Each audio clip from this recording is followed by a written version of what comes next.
likely result from the governor's vetoes. And I did a separate breakout for Anchorage that I was asked to share with you guys today. So I was going to walk you through what some of the potential impacts are when it comes to employment, especially in Anchorage, and put that in the context of Anchorage's recent kind of economic performance. So I'll be fairly quick, but I think there should be room for questions as I go along. So first off, the cuts, the number that's reported is the $444 million in vetoes, the largest, of course, being to the University of Alaska system. When we went through and analyzed all the different categories of vetoes, there are several that are sort of fund transfers between different state government funds, and that don't have a real impact, an immediate near-term impact on the economy. It's not money that's going to necessarily circulate. So when we took some of those out of our analysis, we ended up with about $360 million. That would be real cuts. And this doesn't include programs that the legislature also cut. This is really just isolating the governor's vetoes from it. So this is roughly how it breaks down when we shuffled them into categories. Largest, of course, is the $130 million cut to the university. The Medicaid and behavioral health one, we combined the general Medicaid cut of around $50 million, the adult dental program, and then there's also the community behavioral health funding as well. You'll see items on there that you're familiar with, like school bond debt reimbursement, almost $50 million. Senior benefits, there's some personnel reductions. Mental health capital funds includes the homeless assistance program that was cut. The other category includes the funding that especially goes to nonprofits, like the Legal Services Corporation,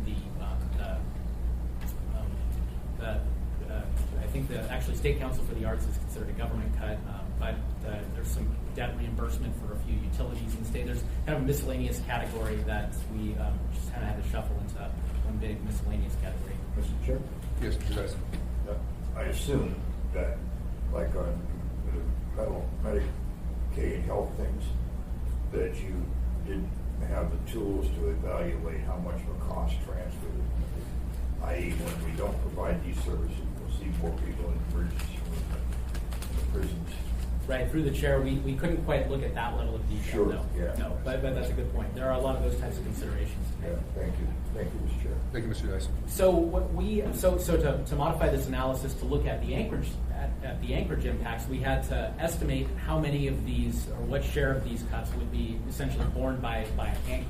And so each of these categories, we came up with a different percentage category for what we think would be roughly the impact to Anchorage. How much of that cut would fall to Anchorage? Anchorage is over 40% of the state's population, and roughly an equal share of the state's economy. We came up with about 48% of those cuts. Some of these areas, Anchorage gets a bit of a disproportionate share. Like, for instance, the university system. Our chancellor at UAA has said that we're likely to get well over 50% of the cuts rather than Fairbanks. So we're probably going to get those. So the Medicaid and healthcare, for instance, more of the healthcare employment in the state is concentrated in Anchorage, and so we probably see a disproportionate impact there as well. So those are some of the things that we had to look at. But it is a rough order of magnitude given the time to get this information out there. So the job losses that we expected at the state level came to around 4,200. We used a tool called input-output analysis. This is essentially a software program that you can use to build a model of your economy that estimates how money flows between different between different industries, between households, between governments, and it shows how if a cut happens in one part of the economy, how that will multiply throughout the economy. So there's what are considered direct jobs, like if a state worker gets laid off, that's a direct job loss. Through the chair, Mr. Chair. Oh, I'm sorry, Mr. Dyson. Yeah, so say school bond debt reimbursement, which we think will go away. Why does that cut people?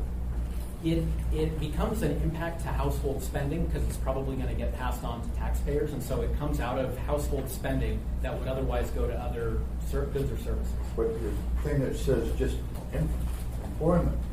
Right.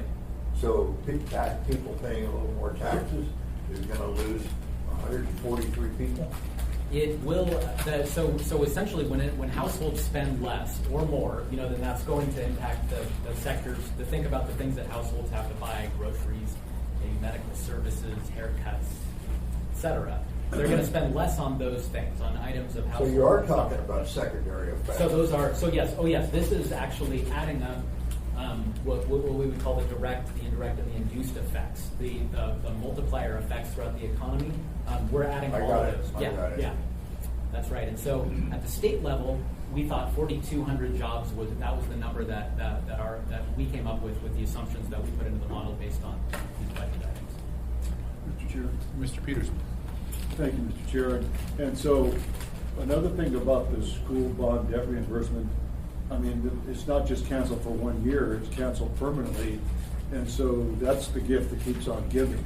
I mean, every year that's another 20, 30 million in our budget that we got to figure out a way to cover, with taxes or cuts or something. Is that correct? And I believe that the governor is planning to zero it out next year because it was cut in half, and I think the plan was to eliminate altogether eventually. So Yeah. yes, it'll be a hit again probably in another year. Okay, thank you.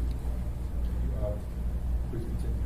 Right. So of those, then when we separated out the Anchorage portions and modeled those impacts, we came up with a number of about 2,400 jobs lost. So a little bit. So Anchorage was absorbing just under half of the cuts in dollar terms. But because each of those sectors that we have has a little bit of a different effect in the economy, some of the ones that Anchorage has deeper cuts actually mean that there's going to be more job losses. So almost 57% or so of the job losses would be to Anchorage under our assumptions. This type of analysis, I look at this as it's an order. It gives you an order of magnitude. It's hard to be really exact with this kind of modeling to know exactly what number of jobs will be lost, and we don't know exactly how the organizations that are seeing budget cuts, how exactly they respond, because local governments, for instance, like in Anchorage, I think we're likely to have to pass on bond debt reimbursement to property taxpayers. I think the Mat-Su Valley, they said that they would just pay for it out of savings. So that would affect their economy differently than ours. And so we don't always know how everyone reacts, but that's something that we're trying to get the scale of the cuts and the impacts that they would have. So let's put those numbers then into context. How many jobs is that really, and what does it really mean? So first off, statewide, we are recovering in terms of employment since last October. We've started to see, instead of losing jobs each month, we've been gaining jobs as a state. You can see that there's a point where this is looking at the same month 1 year prior. That's the best way to measure employment gains in Alaska because we have so much seasonality to our employment. So if you just go 1 month to the next, you get those seasonal effects. But if I look at October 2018 versus October 2017, what's the difference there? And that's what we're looking at here. So it turned positive, but the scale of jobs that we lost, we're on a very slow pace when it comes to recovering and getting back to our peak employment that we had in 2015. So if you looked at July 2015 when employment was at its peak versus last summer, July 2018, that's a difference of almost 14,000 jobs. So we're not nearly on track to make those up yet. Mr. Dyson. Yeah, so I would guess in your chosen profession that there's some other indicators you watch. Sure, absolutely. And I would be looking at bankruptcy rates, commercial property that's vacant, pretty good indicators. Right. And so if those were added to algebraically, would it alter what you're presenting to us at all? Well, the interesting thing, and we've got Neil Fried in the room, who's a state's leading economist on these types of matters. But the interesting thing is that a lot of our indicators when we've been in a recession didn't really turn as negative as we would have expected. So some of the things that you're talking about, I haven't seen anything on bankruptcies, but I had seen that foreclosures of homes, for instance. I'm just asking if that would alter your data, your projections. Not in this Right. instance, no. Thank you. But the other indicators are important to look at as well. Mr. Weddleton. Thank you, Mr. Dyson. So thanks for this. When I used to be an economist, that input-output modeling was my specialty. Sure. and it's Of course it very, is. very crude, and it's linear too. So generally, you could ramp up quicker and all that happens. But a lot of us, if the economy goes down, I still need a certain number of employees to operate my store, even Right. half revenue. So, but that's equivalent. I mean, you have a big number, okay? But I don't see here, all money gets spent somewhere. Okay, so we have taken away from these things with budget cuts, but we're shifted to the permanent fund. So really the balance is you say, okay, now we have a supersized permanent fund, and there's a multiplier benefit, immediate multiplier benefit of that too. Right. Which, even if you don't agree that the shift should have been that way, but is that factored in here at all? So this isn't factored into these numbers, but I can speak to the permanent fund. There's a lot of there's been a lot of good research on PFD recently and what kinds of impacts it has on employment. It actually has one effect that reduces the number of hours people work when they get the PFD, especially among women in the workforce. And there's another, but the spending of it actually increases labor demand. So there's a labor stimulating effect. And the wash of those is that on net it does create some jobs, but those jobs are temporary. They're over a fairly short time span. There are fewer of them for every dollar spent than there would be on, say, like state government or state services. Fewer jobs that result from them altogether. So there is an effect from the PFD, but it is relatively small and it's temporary. And also it's somewhat baked into the expectations of the economy because there is a PFD every year. It's a different amount. So the way that we would calculate it this year would be we would take how much larger this year's PFD is over last year's, and we look at that effect. So we're not looking at 3,000 per person. We're looking at 1,400 per person. There's an effect, but the cuts coming from the governor's vetoes tend to be jobs that are permanent, and these seasonal temporary spikes aren't going to really offset that at all. Yeah. So and then another aspect is, we can argue with the way the legislature spending the money, the way he wants to see money spent, but at some point we have to cut the budget. We got less money coming in, it has to be cut, or we have income tax which has its own, or whatever. But so I look at this, and okay, big number that will be changes, and it could be we could blame these budget vetoes, or we can just look at the broader thing.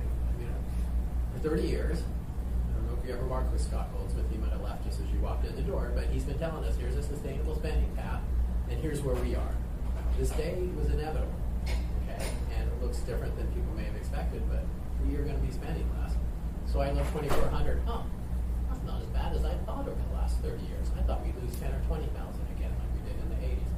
So, this is kind of interesting, but it's like it's going to happen. We can blame the budget cuts. We can blame the legislature's cuts. It's this year, next year. It's coming. So is your point here that you're anti-budget cuts, or you're just saying that day is here, here's what it looks like? This is really just putting out what the analysis is, because I think that probably a useful part of the conversation is, would it change anyone's minds about fiscal issues if we understood the impacts? And I think it's part of the information that needs to be out there. I think, I'm obviously, I work for the university, and doing this analysis, the first thing that comes out is, well, of course you're trying to save your job. And I'd love to save my job, but this is pretty vanilla analysis. It's pretty straightforward. Most people would give a very similar result looking at the same information. Regarding the budget, it is not an objective fact that the only solution is cutting the budget. There's a revenue aspect, there's a spending aspect, there's a priority aspect when it comes to the allocation of services versus the PFD. And my piece of this is not to weigh in on the policy preferences, but each one of those has a different set of pros and cons to it, and it's up to us as a body politic to decide which of those options is the best. So if we look at Anchorage's economy, by the way, so the state did reach this inflection point of recovering in October. Anchorage has not clearly reached a recovery. Anchorage actually has accounted for the majority of the job losses that we saw over those two dates that I mentioned, July 2015, July 2018. Out of the 13,700 jobs, Anchorage accounts for around over 10,000 of those jobs, almost 11,000. So Anchorage has borne that, but we haven't really taken part as much in the recovery. So that is, it does appear that the sectors that have recovered some in oil, some in construction. It's a modest recovery at the state level, but it has not clearly transpired in Anchorage yet. We've had some couple positive months in there, but we're not unambiguously growing. So if we look a little more closely, statewide, this is what it looks like since October. Looking at each of these months compared to 12 months prior. So starting October 8 of 2018, gaining 900 jobs over October 2017, and then going forward all the way to May. If we average that growth over that time span, 1,300 jobs is what we are. That's kind of, think about that as kind of the running tally of how many jobs up we are since the recovery, 1,300 jobs. So in comparison, that's the scale of job losses that we see at the statewide level, roughly speaking. So it could be more or less, but it's probably more than 1,300. Mr. Dyson. So if you're projecting 4,200 loss, so if you went back to March and April of 19, you'd have gained about 4,100. So could we honestly say that the net impact of what the governor has done only puts us back till May? Well, you're going to see 1 month showing an odd number, and these are preliminary numbers too. But I think that's why the average is probably a safer number to take. No, my thinking, I think, is flawed. 2 months gain, is very close to the permanent loss I think you're talking about. I think I don't think that's a valid comparison. Oh, okay. So this is not the gain over the prior month, but it's a gain over the same month 1 year prior. So in other words, like April is 2,700 jobs higher than April 2018.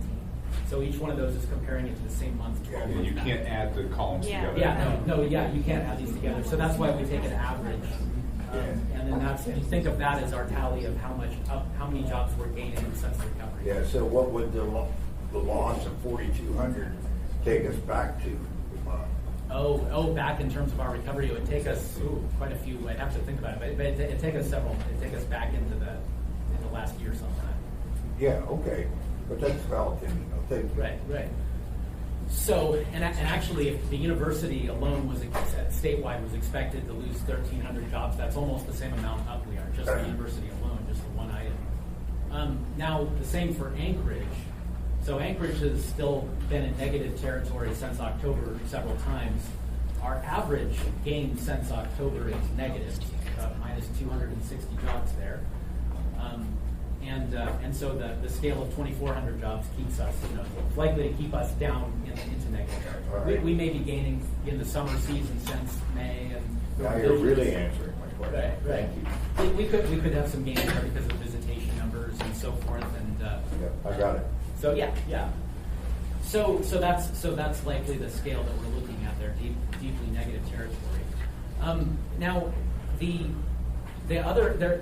short-term impacts are relatively easier to analyze and to give a number to, but there are the long-run implications are probably more important actually.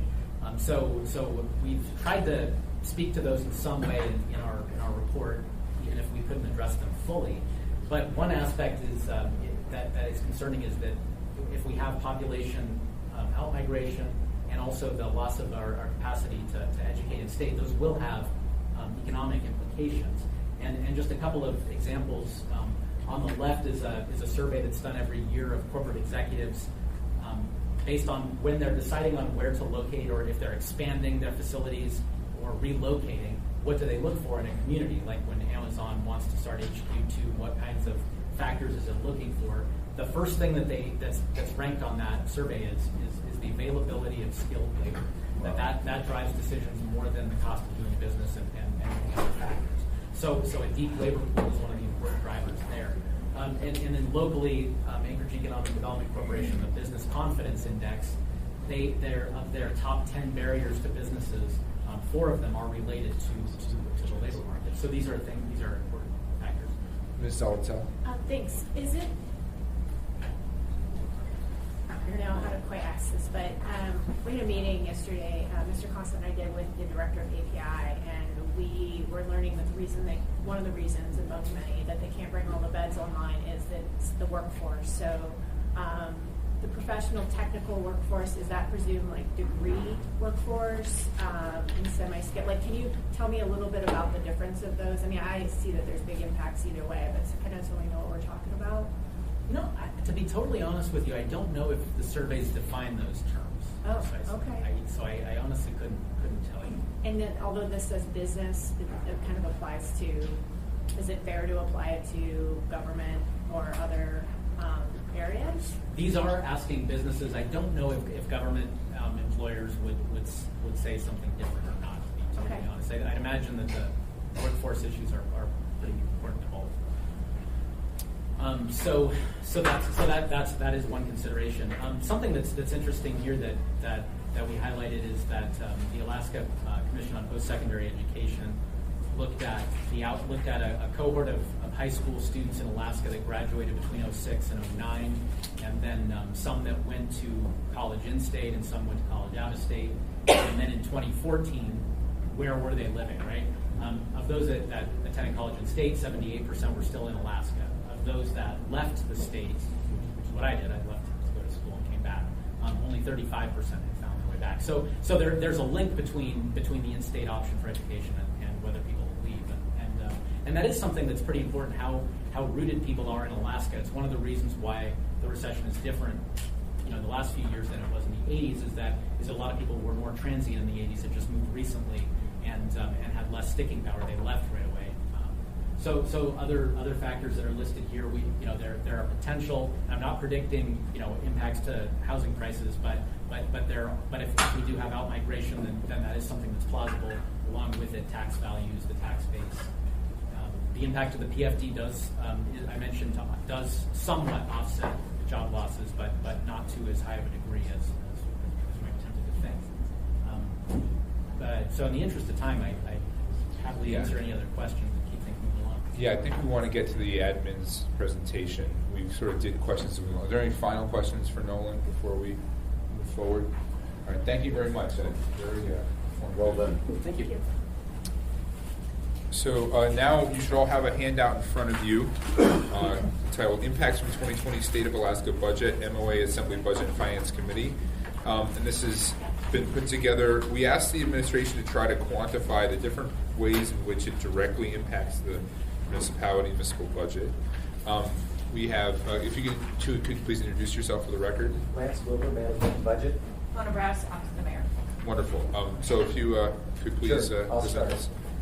So after the governor released the budget, the executive managers reached out to all the department heads and asked them if at that point in time, if they could give us an assessment of the direct and the indirect impacts that the proposed the vetoes have on their services, or what the indirect impact might be as a result of state services or other services being done here. So what you have here is sort of a work in progress, as it were, because it sort of is being modified as we get new information. So we reached out to the departments. Most of the if not all the direct service departments responded. Many of the internal service departments, basically, accounting and O&D and finance and purchasing, they might not have a direct, but of the departments that responded, 7 of the 20 that responded are going to have a significant impact. And the way this is organized is probably at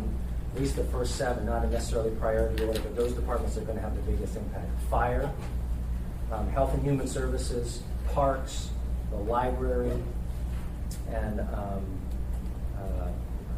let's see, I forgot the other, Health and Human Services, the library. But we'll walk through some of each one of these. And then the rest of them, they do have some incidental and indirect impacts, and I'll highlight the departments as we walk through them, and then if Ona or a department head wants to add in. But let me just start with the fire department. The reductions in the behavioral health and treatment and human services community matching grant, that is probably, those 2 programs have a direct impact both on fire, on health, and on transit for different reasons. But mostly for the fire department, most of these programs are going to have a direct impact on the amount of call volume they know they're going to get. We don't know how much that's going to increase, but we do know that their call volume and also their response time is going to be, and the types of calls that they get are going to be increasing. So the first page is really a summary of, they do anticipate a lot of call volume, and then they're working on how that's going to happen. And a lot of the direct and indirect impacts to the municipality are not quantifiable because we don't know what that's going to look like based on the reaction from the community. So there are hard dollar amounts that have been vetoed out of the budget that may be one position from the state's budget, $175,000. But the actual impact to Anchorage is very different than that dollar amount. So the next step is to figure out what all of those dollar amounts are exactly, put them into the spreadsheet, and then figure out what the impact is on the other side of it and what the value of that may be. There's maybe not much we can do about those things, but the information is important. So. Let's see, not only for the fire department, but there are some positions that the fire department and the police department and others rely on to do some work. And while it might seem insignificant as a one-time thing, but it does compound. So the first page, and then the second page is all about the fire department. And again, it's all about the transports. The one thing that is important to the fire department is the Medicaid program for the state, because a significant portion, about a third of the transports that they do for EMS are Medicaid-type patients. And so with that support not being there, that amount of revenue reimbursement will be lost, because many of those people don't have supplemental insurance as well. So that will, at a minimum, is probably going to be $100,000 loss in revenue just for the EMS portion of transports at the fire department. So that's going to be a significant, or an important piece to them. And the overall reduction in Medicaid services means that people who used to have access to health care will no longer have access to regular health care, and it spiked the 911 EMS and emergency room visit costs.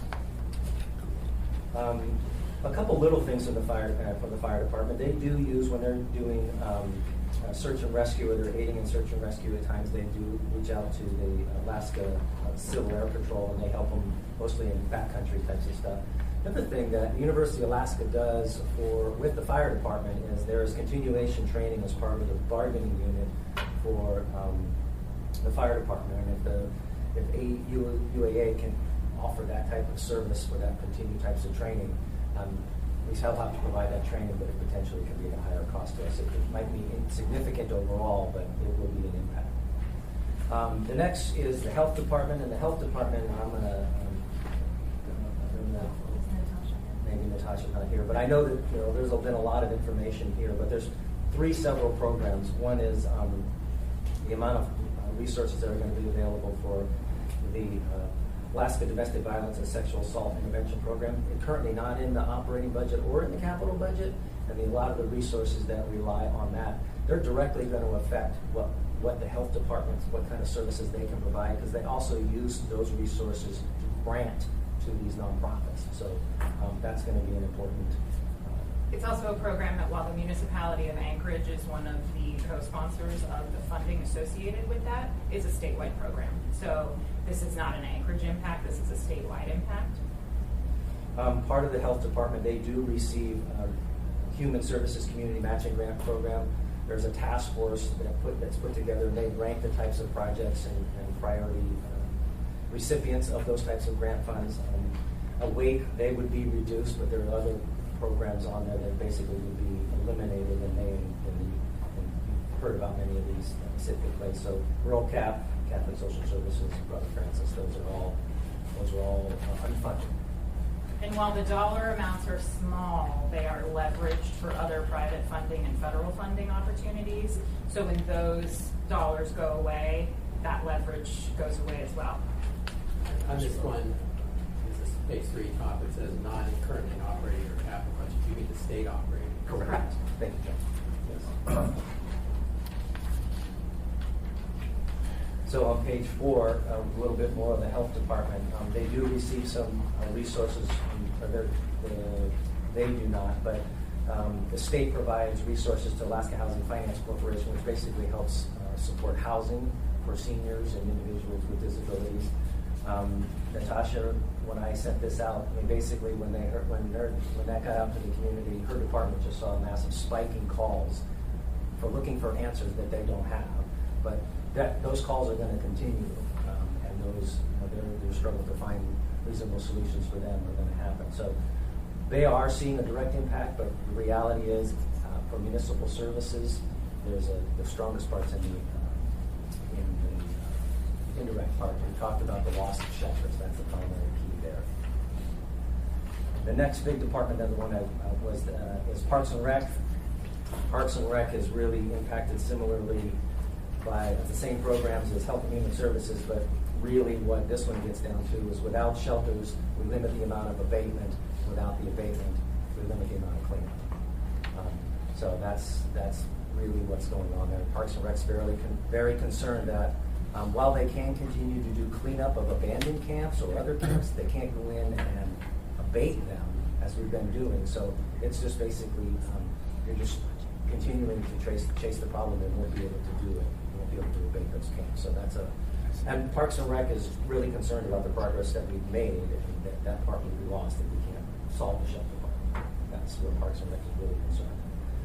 Public transportation, this one here, the Alaska Mental Health Trust. Alaska Mental Health Trust provides matching funds to many public transit agencies all across the state.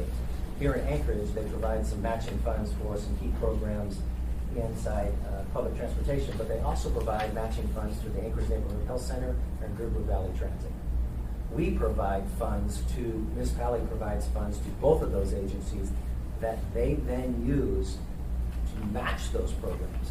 So those programs are gone. So the only funds they have are the limited funds we give them. So that's going to affect the services in both of those areas. I'm sorry, Lance, I missed it. What portion of the governor's vetoes caused this? What was the fund that he eliminated? Alaska Mental Health Trust is, I'm looking at page 4. There's a line item within the mental health trust budget that creates that. Yeah. It's Within matching. the authority. That's Yeah. not the authority itself. You didn't cut the trust. Yeah. It's not gone. Yeah. Yeah. Why? But interesting. I guess I have a misunderstanding about how the trust functions. I thought they had their own revenue sources. I didn't realize that he could veto them out of general funds. Mhm. It's not just general funds. It's all the budgets.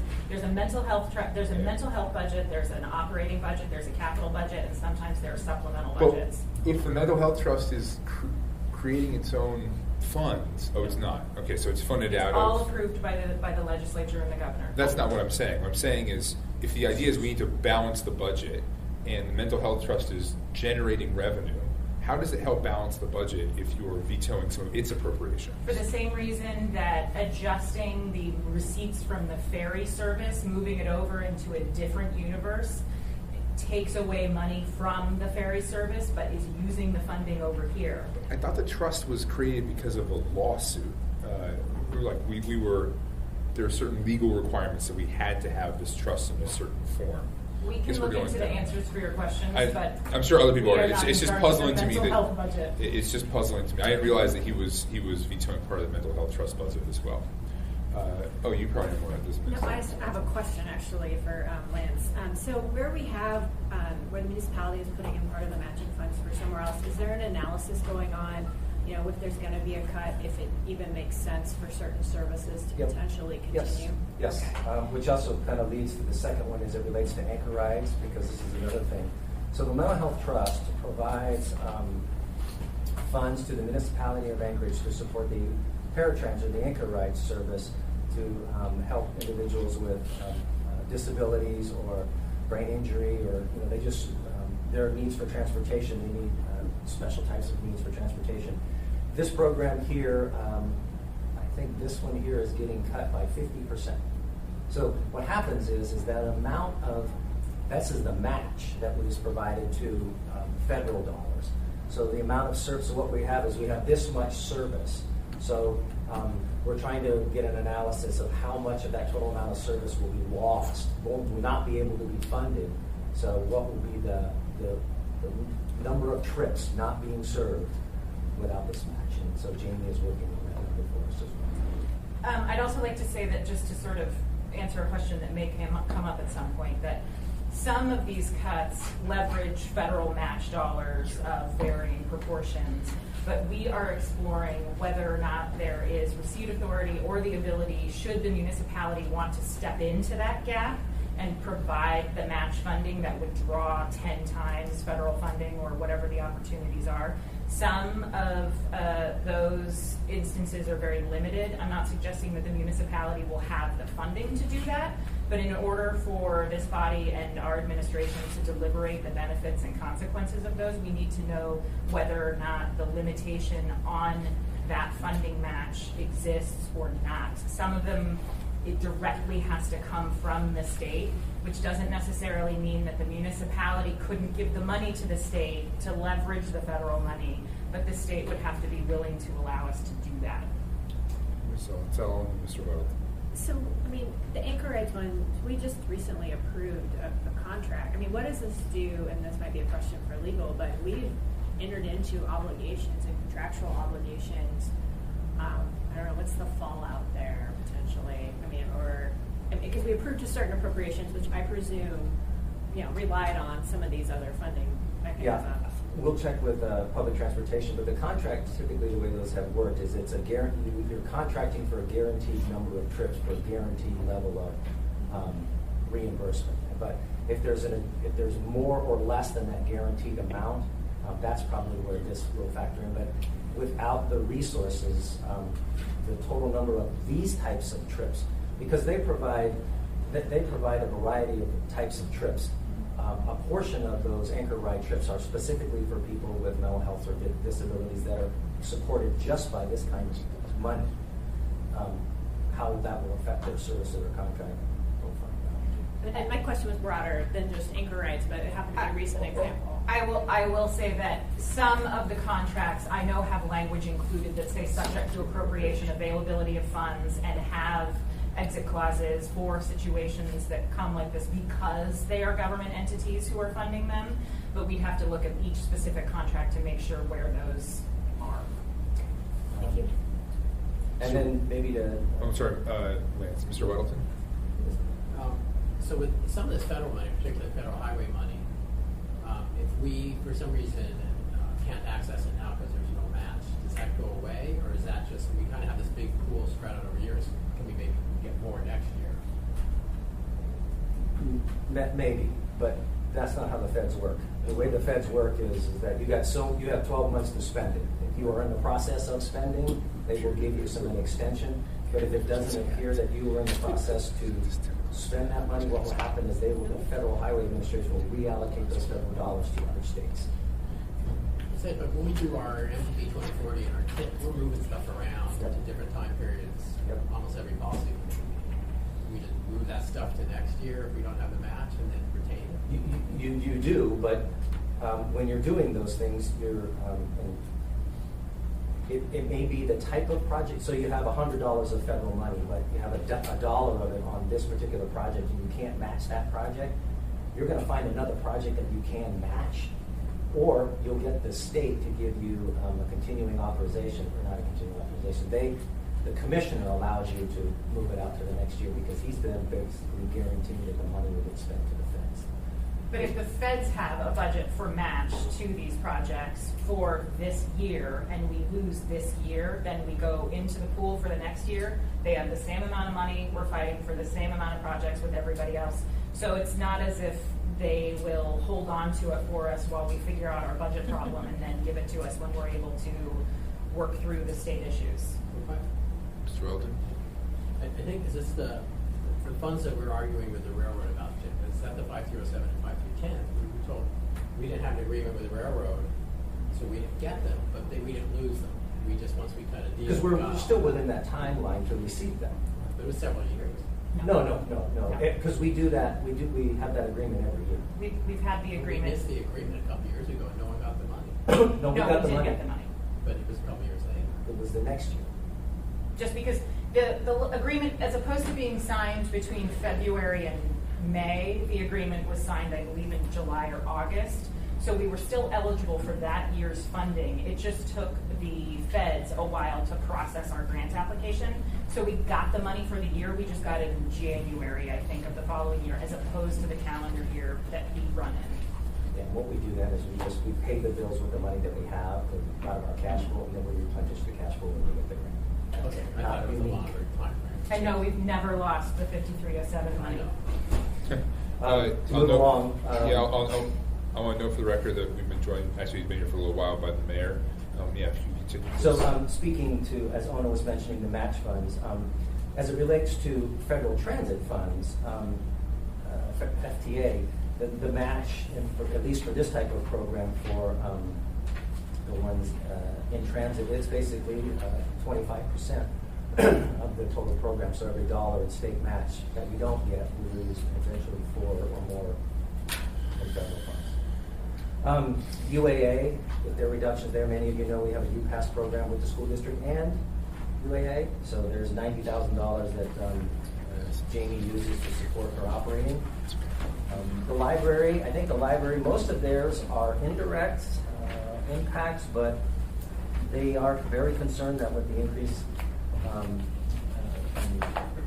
in the homeless and people with mental illness that don't have treatment or don't have services provided, the library is concerned that those folks will start hanging out at the library more than they do.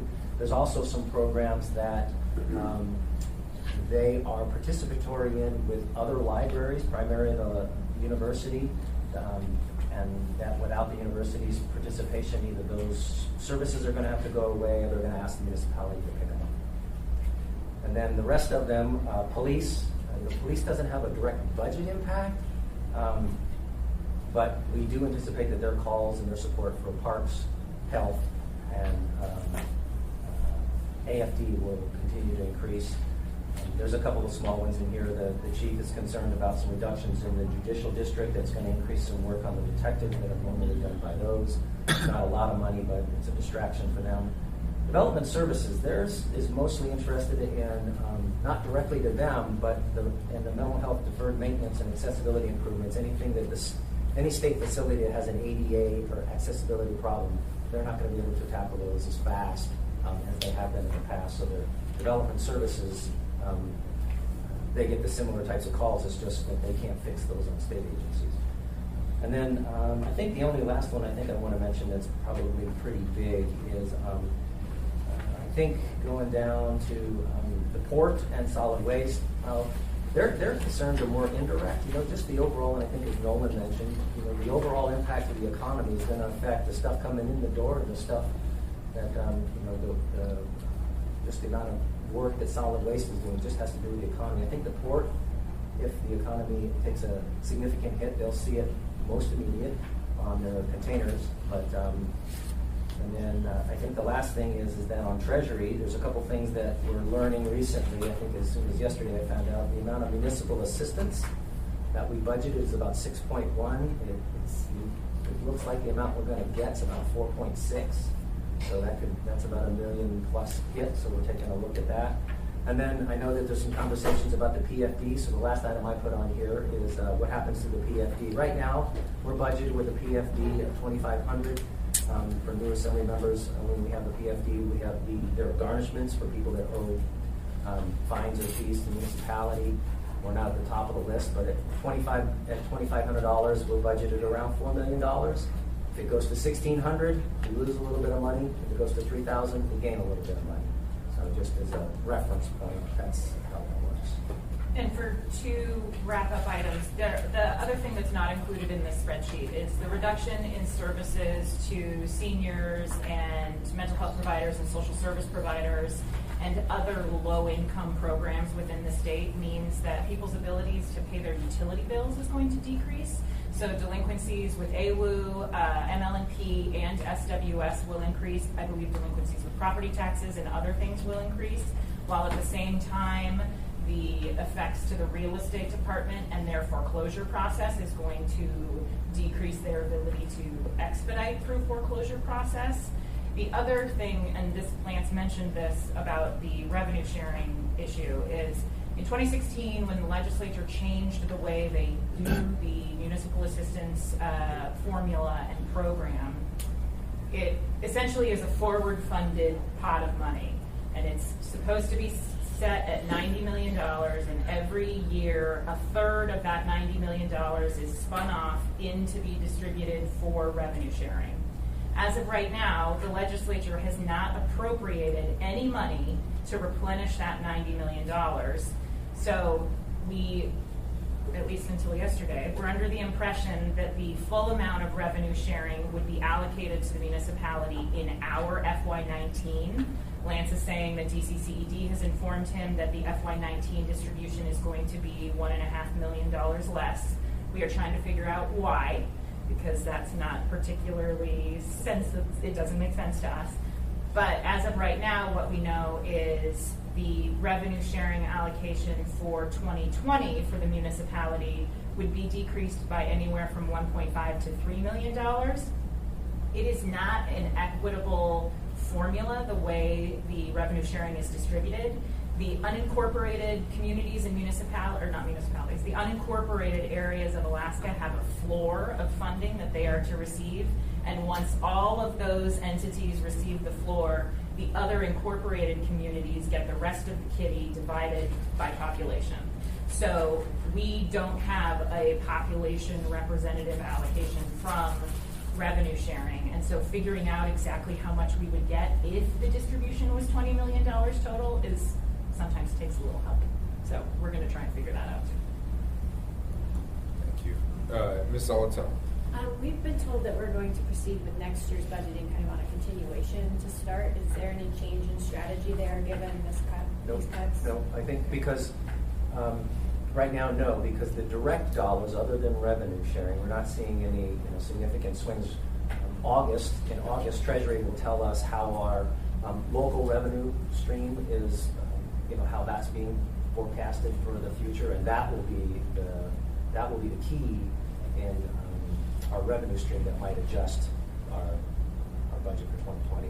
So, but yeah, you're exactly right. We're working on we have $525 million, and so some things are up, some things are down, and Treasury is giving us some current information, but August is the time in which they start giving us projections for next year, and they have really solid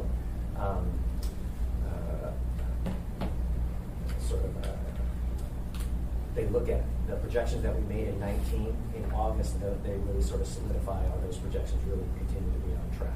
The room tax, there's a couple of things that come in July and that part of the year that we really know. So. What we are going to have to discuss before the official budget process starts, when the Assembly receives the budget in is how we are going to deal with the cuts that immediately impact Anchorage, like the cuts to social service providers. Because as we know, those changes are happening right now, and the impacts will be on a rolling basis. And so having the conversation with this body, with the homelessness committee, with other appropriate assembly entities is something that we're going to have to do, because we're going to have to prioritize the conversation amongst the municipality and how, if we can help fix the problem, how we could do it, what makes the most sense, those kinds of things. So that'll be running while we're going through all of these other things, and that would then be for the remainder of 2019, but also incorporated into 2020, depending on how the funding comes across in the end with the legislature and the governor. So for this report, we appreciate it, certainly. Is this in a form where you're comfortable having us put it up on the website, or do you want to work on it a little more? I think we'd like to work on it a little bit more. We'd like to add some specific dollar amounts on a couple of these. Some of them we don't have dollar amounts on deliberately because the dollar amount is so small, but the impact is larger than the $150,000 that it looks like. A lot of times when people see that, it diminishes what the outcome is. Oh, it's $150,000. We can fix that. Well, that $150,000 means that Safe Harbor is going to close down because they can't match another fund, because they can't match another fund, because that means that their personnel is going away, which means they can't actually manage the people who live there. So we have to figure out exactly how we want to put that together. But yes, we would like a day or two more just to. Yeah, I finish mean, it up. hopefully you can get it done relatively soon, Yes. and I'd like to put it on the website for the public and if we get an electronic form so that there are a couple of members that weren't here, and so they could get it as well. That'd be great. Mr. Dyson? Yeah, Mr. Mayor, are you talking to our lobbyists, getting some feedback on when do you think things are gonna go? Yeah. Through the chair, Fred. Yeah, I'm talking to not just them, but I'm talking to the legislators. We made an effort to try and talk to the governor's office. We had a meeting scheduled for tomorrow, which canceled. I mean, part of the problem down there is there's nobody to talk to. And Nobody what? There's nobody really to talk to. They're busier emptying their bladders on each other's boots than they are solving the problem. And Yeah, we can argue about which one of ours, people on which of our ends of the political spectrum is being the dumbest. and it's a good argument. My guess at the end of the day, they'll come close to cutting the baby in half. And that the money will follow where the perceived individual legislators' interests are, i.e. voters. How cynical is that? What's troubling to me is sometimes, as Ona was talking about earlier, it's not just raw dollars in certain instances. I mean, the homeless support money that is being vetoed is not a big ticket item in what's there, but it is a domino that has massive impacts rippling through the public health, public safety sectors, the nonprofit sectors. And I was in a meeting today. We're expecting the number of homeless to basically go from 1,100 to about 2,000. We have a problem here in Anchorage in that we don't have shelter capacity. I mean, currently we've got 1,100 people who are homeless, but we can shelter almost all of them every night. We wouldn't have that capacity. And the new people who would be coming on the street would be particularly vulnerable. The people who are, seniors who are wheelchair bound.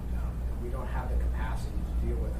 The other aggravating factor for this particular problem, which is why you're dealing with unintended consequences, is you're going to see outmigration from communities outside of Alaska, outside of Anchorage. When things close in Nome, people are going to come here, and these are not people with jobs; they're people looking for jobs. And so it's going to aggravate and accelerate the problem. So we need to fix these problems. Some of these problems, if there was a time frame to get a run up on, we could do things to address them. But it's coming so quickly that we need time. Yeah, and if I may. Yeah. Yeah, so I sent you a little note here a few days ago saying we need to look at our own revenue sources here. And unfortunately, not only do we have these cuts to all the issues related to homeless, but almost no alcohol and drug abuse treatment capacity. And it's gotten worse. And guess what? All those people who use those services don't vote. Pardon my cynicism, but I'm glad you're staying on top of this. Yeah, and one of the things I keep reminding the folks down in Juneau is everybody who lives in Anchorage lives in Alaska, and that you cannot divorce the state from the local citizenry. And we need to be mindful of those ongoing responsibilities. I've personally put forward suggestions as to ways they could bridge the revenue situation there, non-tax. I mean, I understand sort of the constraints on both sides of the aisle, but there's, if you know people who are answering the phone and are capable of marshaling the consensus that let me know. And Fred, you've been down there when I was there, and we put together plans. I just don't see the critical mass coming together right now. Mr. Weddleton? You're on a roll. And Ms. Prowse also had her hand up. I do have things to report periodically. I just said real quick one. So we have a kind of an assessment of the governor's vetoes, but we also have very significant cuts from the legislature side. And I'd be interested to see what those impacts are as well. Have you looked at those? Well, this is all part of the same package. Yeah. What, the reductions. This is the whole budget. This is the after. reductions in, yes, well, I should say this. This is mainly focused on the operating side of the house. The capital budget, which is in limbo now, the governor adding it to the call is very helpful in this whole process because maybe it means that that will actually come through for us. But the capital budget itself hasn't been directly assessed, but we weren't in the capital budget for much aside from match No, dollars. so I just want to make sure, so this is legislators' cuts plus the governor's Yes. vetoes. It is the What we're at. budget as it stands of this moment. Good.